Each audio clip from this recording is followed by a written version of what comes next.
اعوذ باللہ من الشیطان الرجیم بسم اللہ الرحمن الرحیم۔ پیغمبر اکرم صلی اللہ علیہ وآلہ وسلم نے فرمایا، شعبان میرا اور رمضان خدا کا مہینہ ہے۔ جو بھی میرے مہینے شعبان میں روزہ رکھے گا تو میں قیامت کے دن اس کی شفاعت کروں گا۔ امیر المؤمنین امام علی علیہ السلام نے فرمایا، شعبان کے روزوں سے دلوں کے وسوسے اور پریشانیاں دور ہوتی ہے۔ جناب ابو عبداللہ امام حسین علیہ السلام 3 شعبان المعظم 4 ہجری بروز جمعۃ المبارک بمطابق 10 جنوری 626 عیسوی کو مدینہ منورہ میں امیر المؤمنین علی ابن ابی طالب علیہ السلام اور صدیقہ طاہرہ سیدہ فاطمہ الزہرا سلام اللہ علیہا کے گھر میں پیدا ہوئے۔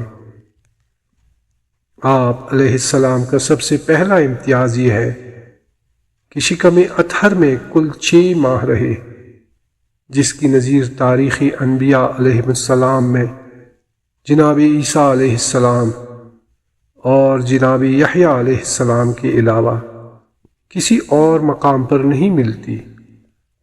آپ علیہ السلام کی ولادت کے دن فطرس یا دردائل فرشتہ کو آپ علیہ السلام کے توسط سے عطاب خداوندی سے چھٹکارا ملا اور اسے وہی مقام دوبارہ مل گیا۔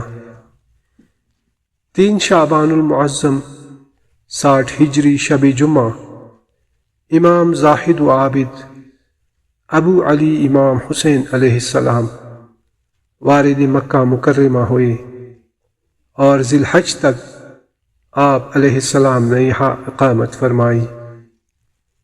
یہ روایت رسول اکرم صلی اللہ علیہ وآلہ وسلم سے منسوب ہے، جس میں امام حسین علیہ السلام کی 3 خاص فضیلتوں کا ذکر ہے۔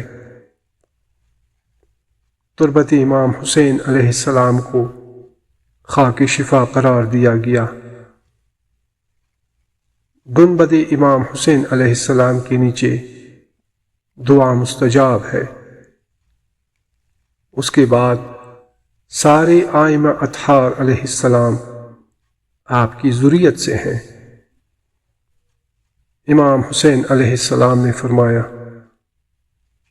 بے شک ہماری محبت گناہوں کو اس طرح ختم کر دیتی ہے جیسے ہوا پتوں کو گرا دیتی ہے۔ امام حسین علیہ السلام کا فرمان مبارک ہے، مومن نہ برائی کرتا ہے نہ ہی عذر پیش کرتا ہے، جبکہ منافق ہر روز برائی کرتا ہے اور ہر روز عذر خواہی کرتا ہے۔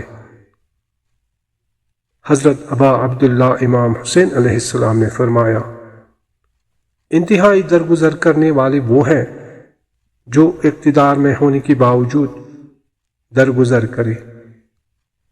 اللہم صلی علی محمد وآل محمد وعجل فرجہ۔